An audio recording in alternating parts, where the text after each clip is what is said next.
Hello students, now we are going to study about introductory macroeconomics chapter 10 government budget and the economy part 1. In this part we are going to study the meaning of budget and the objectives of government budget.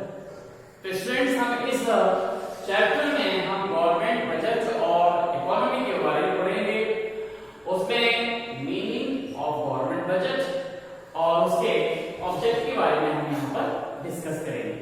Okay, तो हम यहाँ सबसे पहले बात करते हैं government budget की कि बजट क्या है, what's the meaning of the budget. अगर हम बजट की बात करें तो बजट का मीनिंग होता है कि हम एक ऐसी स्ट्रेटजी बनाएं जिससे कि हमारा जो मेन ऑब्जेक्ट है, कि जो हमारा ऑब्जेक्ट क्या होता है, कंट्री का जो ऑब्जेक्ट होता है वो होता है उसका डेवलपमेंट करना और जो पब्लिक जो वेलफेयर है उसको भी मेंटेन करना, उसको भी बढ़ाना।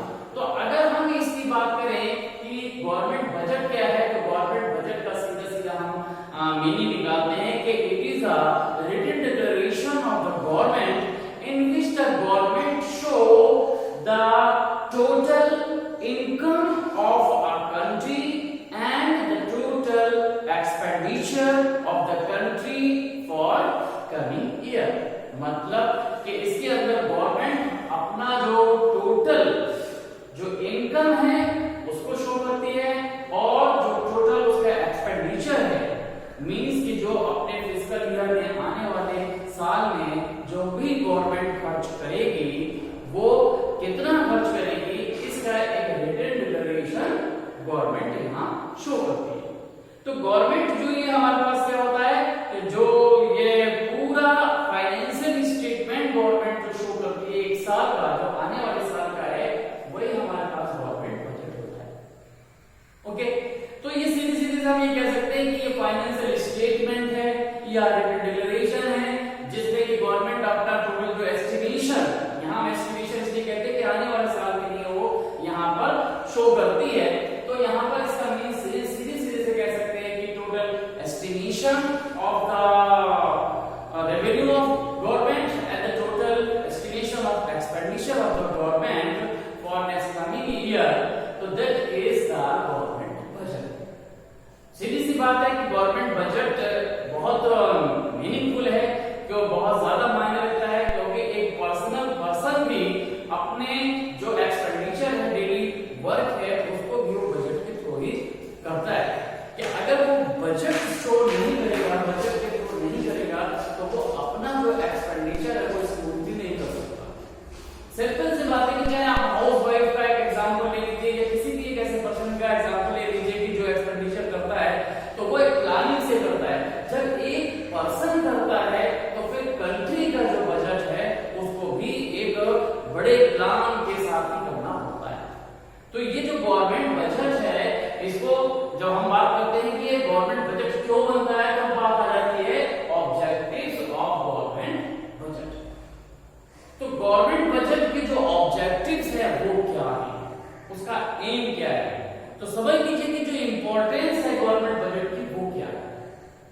क्या अगर हम क्या करें, अब हम जैसे अभी आपको कहा कि एक सिंगल पर्सन भी अपना वर्क जो है बजट के हिसाब से करता है, तो फिर कंट्री, अब आप देखिए कंट्री का एक बहुत बड़ा एरिया है, उसका बहुत बड़ा स्कोप आप कह सकते हैं।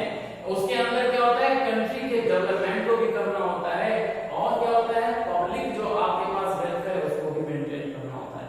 तो दो तरह के जो ऑब्जेक्ट गवर्नमेंट लेकर चलती है उन सब को पूरा भी करना होता है। तो इसलिए कहते हैं कि गवर्नमेंट बजट इसलिए बहुत जरूरी है कि वो जो अपने ऑब्जेक्टिव्स हैं उनको वो पूरा कर सके। तो हमने ऑब्जेक्टिव्स को अलग अलग तरह से यहाँ पर डिफाइन किया हुआ है या हमने डिफरेंट पार्ट में उसको यहाँ पर मेंशन किया हुआ है। कि जैसे हमारे पास पहला जो पॉइंट आता है जिसे हम बोलते हैं इकोनॉमिक ग्रोथ या इकोनॉमिक डेवलपमेंट।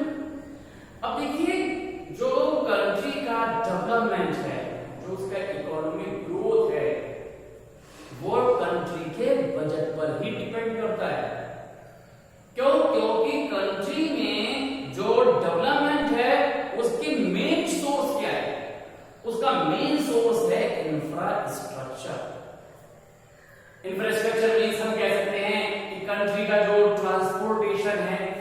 कंट्री का जो कम्युनिकेशन है, कंट्री के जो ऐसे मतलब फैसिलिटीज जो कि बिल्कुल बेसिक है, जिन पर के डेवलपमेंट टिका होता है, उनको हम क्या बोल देते हैं? इंफ्रास्ट्रक्चर बोल देते हैं।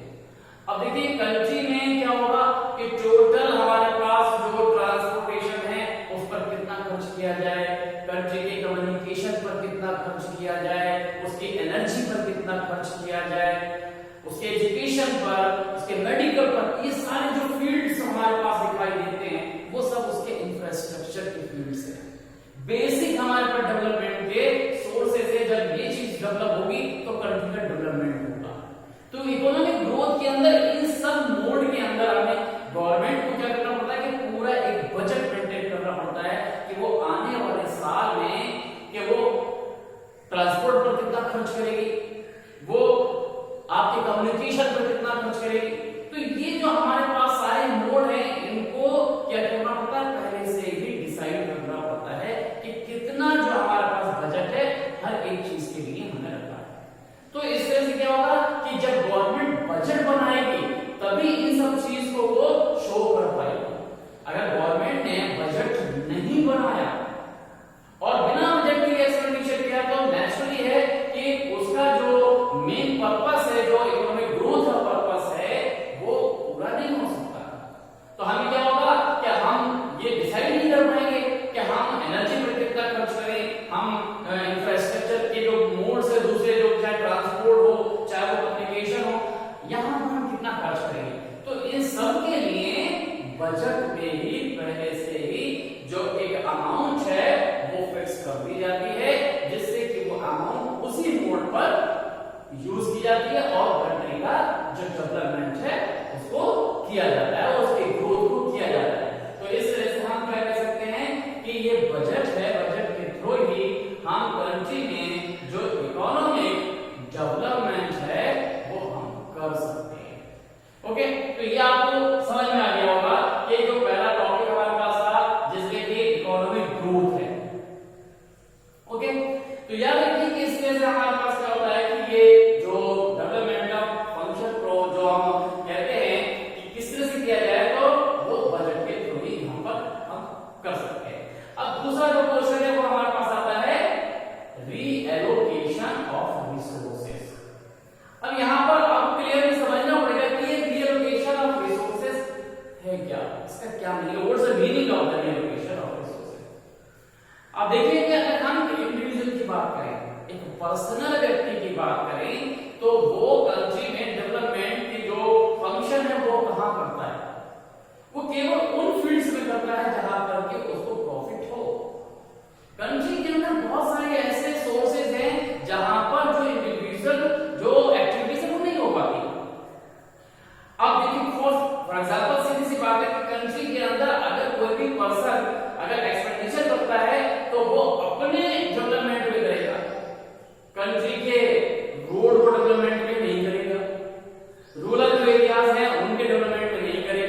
की जो ऐसे इकोनॉमिक की जो हैबिट है उसको वो डिस्करेज कर देती है।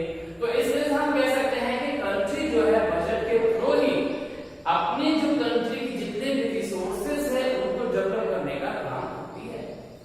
तो इस तरह से आपके पास या तो एलोकेशन ऑफ रिसोर्सेज आपके पास क्या हो गया।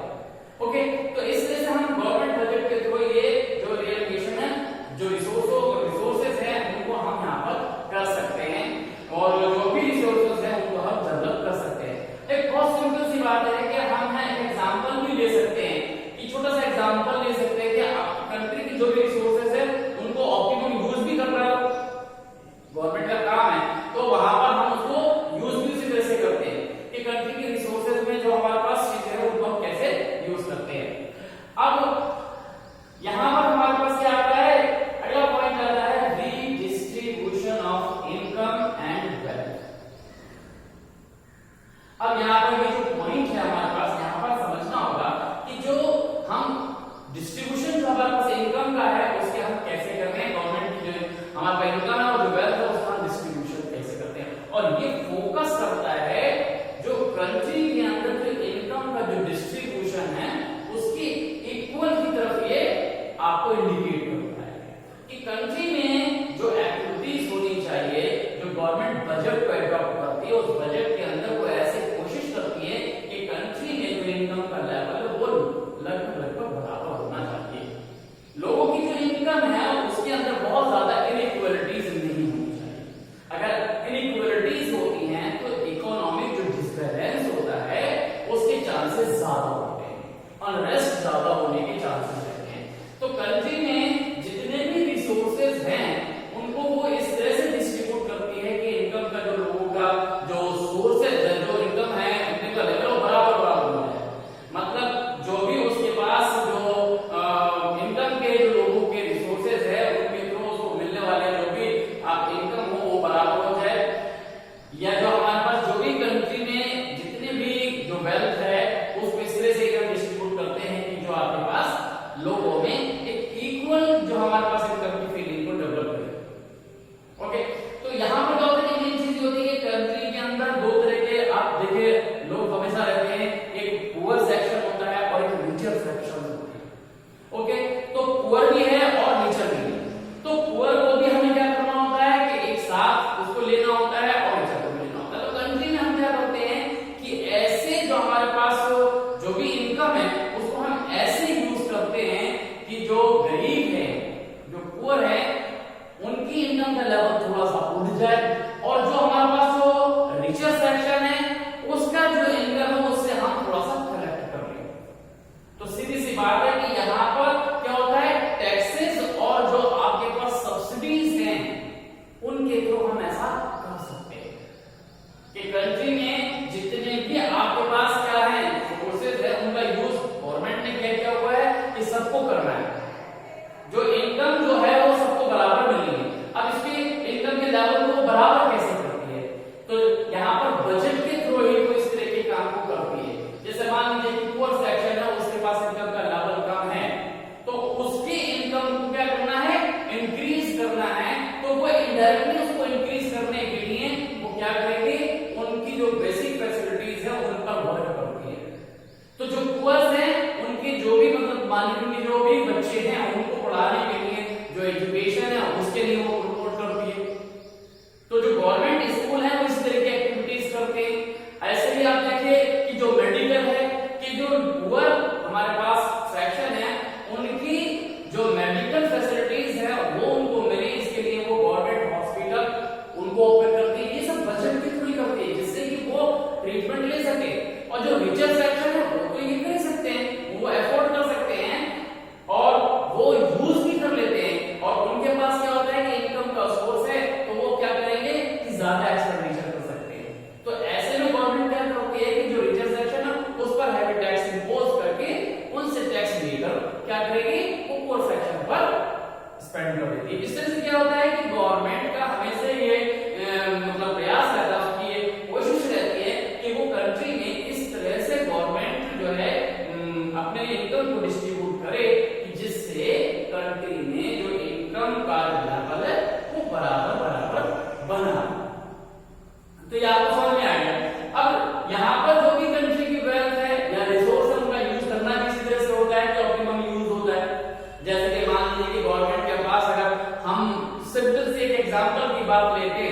तो वो क्या करती है कि वो उसके बाद रिसोर्स, मान लीजिए हम एक एग्जांपल लेते हैं कि एलईडी, जो हमारे छोटे जो बल्ब है, जो हमारे पास जो बल्ब है उनको यूज करना है।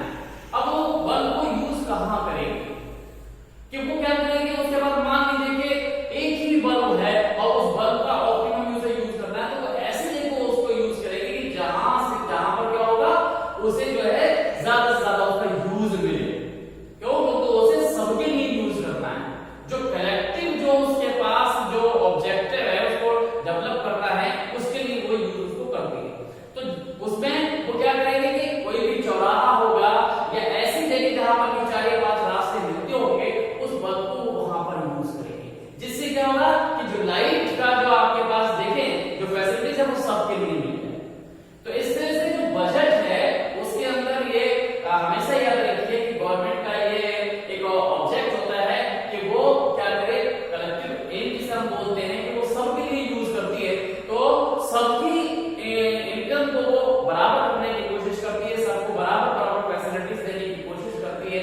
तो इस तरह से वो अपने बजट को ही वो इस तरह से बनाती है जिससे कि ये चीज उसकी हो पाए। तो ये हमारे पास क्या होता है, इसे हम बोल देते हैं distribution of income and wealth. अगला हमारे पास आता है इकोनॉमिक स्टेबिलिटी। अब इकोनॉमिक स्टेबिलिटी क्या है? इकोनॉमिक स्टेबिलिटी का मतलब है कि कंट्री में जो प्राइसेस हैं उनका जो फ्लक्चुएशंस है वो बहुत नहीं होना चाहिए, क्योंकि अगर फ्लक्चुएशन हुए, रोज प्राइस जो है हमारे पास चेंज होती है, तो इसमें इकोनॉमिक जो एक्टिविटीज है वो डिले हो जाती है, ये नहीं हो पाती। क्योंकि फिर जो कि हमारे पास ऐसा जो सेक्टर है कि जो हमेशा इन्वेस्टमेंट करता है, तो वो हमेशा क्या करेगा, अपनी एक्टिविटीज को रोक देगा, क्योंकि उसे डर होगा कहीं उसे लॉस ना हो जाए। तो इसलिए क्या होता है कि कंट्री में जो प्राइसेस के जो लेवल है उनको वो फ्लक्चुएट ना हो। इसका मीनिंग ये हुआ कि प्राइस का ऊपर नीचे नहीं होना चाहिए। यानी कंट्री के अंदर जो आप देखें मार्केट में जो एक्टिविटीज है जिसमें कि आपके पास जो प्रॉब्लम्स क्रिएट होती है, जैसे कि इन्फ्लेशन और डिफ्लेशन है। तो इन्फ्लेशन और डिफ्लेशन का मीनिंग आप समझ एक तरह से कि प्राइस का घटना और बढ़ना होता है। तो इसको रोकने के लिए गवर्नमेंट अपनी जो पॉलिसी है वो बजट में ही बनाती है। तो बजट में ही वो क्या करेगी कि सारी पॉलिसीज को बनाती है और इसमें जो है जो आपका बफर जो आपके पास स्टॉक है उसको वो यूज करती है। आगे हम बफर स्टॉक के बारे में बताएंगे कि तो प्राइसेस के अगर घटने और बढ़ने पर, यानी कि अगर मान लीजिए प्राइसेस बढ़ रहे हैं, अगर इन्फ्लेशन है, तो बजट में ही ऐसे जो रिसोर्सेज आपका मतलब क्रिएट कर देती है कि जिससे कि प्राइसेस ना बढ़े। ओके, और अगर प्राइसेस क्या हो रहे हैं, गिर रहे हैं, तो वो प्राइसेस को क्या करे, गिरने ना दे, ऐसे एक्टिविटीज लगा देती है। तो यहाँ पर अगर प्राइसेस बढ़ रहे हैं तो नेचुरली है कि कीमतें बढ़ रही हैं, तो इसके अंदर जो एक जो लिमिटेड इनकम का जो पोर्शन होता है वो हमेशा सफर करता है, परेशान होता है। तो गवर्नमेंट ऐसी चीजों के लिए वो क्या करेगी कि जो भी प्राइसेस बढ़ रही है उसकी जो भी बढ़ने की जो मेन रीजन है उनको वो अपने बजट में ही उसको सॉल्व करने की कोशिश कर देती है। तो ये वो क्या करती है, वो टैक्सेस और जो आपके पास जो सब्सिडीज है वो कर देती है। ओके, तो ये हमारे पास इस तरह की जो एक्टिविटीज है वो गवर्नमेंट करती है। अब आपके पास आता है management of public enterprises. Public enterprises का मतलब जो गवर्नमेंट के जो भी एंटरप्राइजेस है उनको मैनेज करना भी उसका बहुत बड़ा काम होता है, क्योंकि गवर्नमेंट का ये बिलीव है, उसका ये विश्वास है कि कंट्री में जो वेलफेयर है उसको हम पब्लिक सेक्टर के थ्रू कर सकते हैं। तो पब्लिक सेक्टर में बहुत सारी चीजें होती है कि जहां पर उसे फंक्शन करना होता है। गवर्नमेंट हमेशा चाहती है कि लोगों को ज्यादा से ज्यादा मतलब फैसिलिटीज मिले, उनकी भलाई हो। तो गवर्नमेंट एंटरप्राइजेस में क्या होता है कि कुछ ऐसे सेक्टर्स होते हैं कि जहां पर गवर्नमेंट की एक तरह से मोनोपोली भी हो जाती है। तो वहां पर मेन फंक्शन ये होता है कि लोगों को क्या करना है, फैसिलिटीज देना है उनको, जो कम जो हमारे पास यदि लो कॉस्ट की फैसिलिटीज है। इसके अंदर आप में भी देखते हैं कि रेलवे आपके पास हो गया, इसमें आप देखते हैं कि जो आपके पास हाइड्रो डिपार्टमेंट है, इसके अंदर इलेक्ट्रिक डिपार्टमेंट है। तो इनका हमेशा क्या होता है कि ये कोशिश रहती है कि लोगों को ज्यादा से ज्यादा फैसिलिटीज दी जाए। तो ये पब्लिक सेक्टर के थ्रू ही किया जा सकता है। तो बजट में ही वो ऐसे प्लान लेकर चलती है कि इन पब्लिक सेक्टर में कि वो अच्छी तरह से मैनेजमेंट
तो नेक्स्ट